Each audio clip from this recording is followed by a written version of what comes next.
कहानी एक छोटे से गांव की है जहां रात के समय एक रहस्यमय जानवर दिखाई देता था। गांव वाले उसे रात का राजा कहकर बुलाते थे।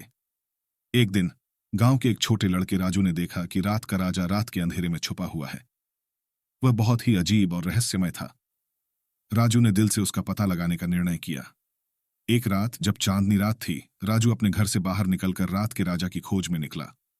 वह अपनी छाया के साथ एक छोटे से जंगल में पहुंचा, जहां उसने एक बड़े और रहस्यमय पेड़ को देखा। पेड़ के नीचे रात का राजा एक सुंदर सी रानी के साथ बैठा हुआ था। वे दोनों बातचीत कर रहे थे और एक दूसरे के साथ खुशियां बांट रहे थे।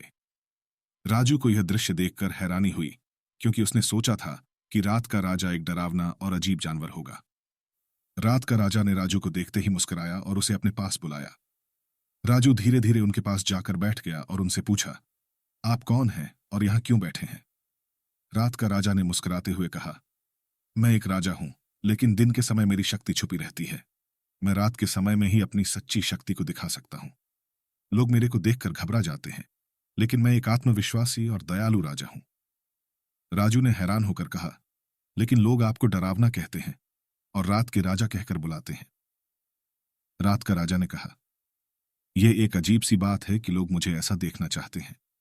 मैं सिर्फ रात के समय अपनी असलियत को दिखाता हूं और यह दिखता है कि असली स्वभाव में भलाइयां हैं। राजू ने रात के राजा से बहुत कुछ सीखा। उसने समझा कि दिखावा और असलियत में बड़ा अंतर हो सकता है।